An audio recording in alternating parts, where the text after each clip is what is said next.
দেবরাজ চক্রবর্তী একজন কাউন্সিলর, হিসেব অনুযায়ী একজন কাউন্সিলর বেসিক 10,000 টাকা পার মাসে, সেটা ধরে নিলাম, বাকি সব কিছু মিলিয়ে 15-16 কোটি কোটি টাকার সম্পত্তি। শুনবেন কোথায় কোথায় কত সম্পত্তির এখনো পর্যন্ত হদিশ মিলেছে। অনুপ আছে সরাসরি আমার সঙ্গে। অনুপ, দেবরাজ চক্রবর্তীর কোথায় কোথায় কত সম্পত্তির হদিশ এখনো পর্যন্ত পাওয়া গিয়েছে?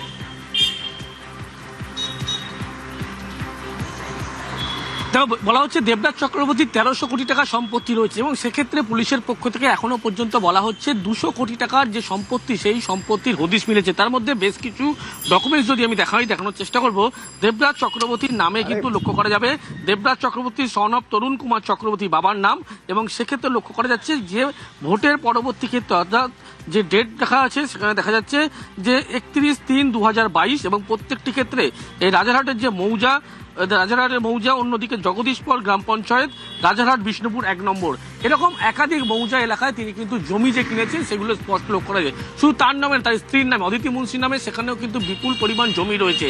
রাজারহাট মৌজা থেকে শুরু করে অন্যদিকে ঠাকদারি মৌজা, যেটা নিউটাউন বিধানসভার মধ্যে পড়ে, তারই পাশাপাশি দমদম সাতগাছি এলাকা থেকে শুরু করে দক্ষিণ দমদম একাধিক জায়গা, একাধিক বিলাসবহুল ফ্ল্যাটের এই তথ্য পাওয়া যাচ্ছে, যেগুলো বলা হচ্ছে এখনো পর্যন্ত শুধুমাত্র উত্তর 24 পরগনা মিলিয়ে 200 কোটি টাকার সম্পত্তির কিন্তু হদিশ মিলেছে।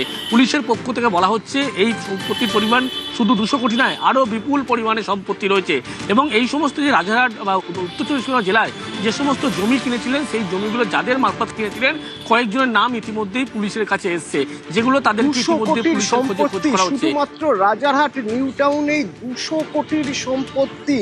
এই পরিমাণটা আরো অনেক বলে মনে করছেন তদন্তকারীরা। এই যে কোটি কোটি, কয়েকশো কোটি টাকার সম্পত্তি, এই সম্পত্তির কথা বা এই সম্পত্তি নিয়ে অভিযোগ আগেই তুলেছিলেন বিজেপির বিধায়ক তরুণজ্যোতি তিওয়ারি। প্রায় 1300 কোটি টাকার সম্পত্তি, পাহাড়ের মালিক। অদ্ভুতভাবে ভোটের আগে বিক্রি হয়ে গেল সেগুলো। 25/3/2026 সম্পত্তি বেশ কিছু বিক্রি হলো, কিন্তু কে কিনলো কেউ জানে না। কে কিনলো তাও জানে, টাকাটা কোথায় গেল কেউ জানে না। মাঝখানে আসলো এক মহিলার নাম, যার সাথে ওই দিন প্রচুর ছবি টবি আছে, কথা ও কাহিনী বলে পাবলিশার্স একটা আছে, তার নামও আসলো। আমাকে নোটিস ফোটিস করে বলেছিল, আমি আজকে কথা ও কাহিনীকে ডাইরেক্ট বলছি, নোটিস করুন আমাকে, প্লিজ করুন, আমি হিসাবটা বের করব। কথা কাহিনীর কী হিসাব আছে দেবরাজের, সেই হিসাবটা আমি দিয়ে দেবো। কে দেবরাজ চক্রবর্তী? একটা কাউন্সিলর ছিল, পূর্ণেন্দু বসু যার নামে অভিযোগ করে, অভিযোগের পেটে জেলে গেল, কাউন্সিলর হলো, তৃণমূল জয়েন করলো, তারপর সম্পত্তি বৃদ্ধি শুরু হলো। অদিতি মুন্সির সাথে বিয়ে হলো, তোমরা কুঞ্জ সাজাও ঘো আমার প্রাণনাথ আসিতেছে, কুঞ্জ এমন সাজালো উনিও চোরের ভাগিদারি হলেন। প্রপার্টি তার নামেও কেনা হলো। তো মানুষের টাকা লুট, এক্সটর্শন, 60 লাখ টাকার জমি ভয় দেখিয়ে 20 লাখ টাকা নিয়ে এলো। ডিসি গ্লোবাল নামে একটা কোম্পানি, তার নামে চলতো টাকা ঘরানোর খেলা। বিভিন্ন জায়গায় সম্পত্তি, ওয়াইফের নামে সম্পত্তি, মায়ের নামে সম্পত্তি, বোনের নামে সম্পত্তি, একজন আমার বাইরে থাকে রিলেটিভ, তাকে ইউজ করা।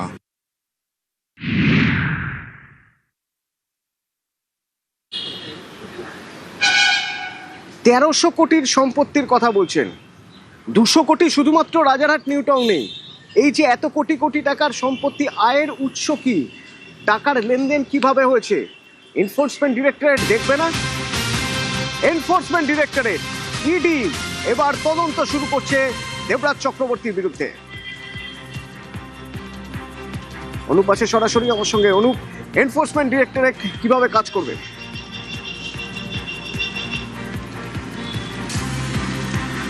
তো দেবরাজ চক্রবর্তীকে ইতিমধ্যে গ্রেপ্তার করা হয়েছে এবং তার একাধিক বিপুল পরিমাণে কিন্তু সম্পত্তির তথ্য পাচ্ছে। বলা হচ্ছে 1300 কোটি টাকার যে সম্পত্তির পরিমাণ এবং আর্থিক লেনদেন সম্পর্কিত একাধিক তথ্য পেয়েছে।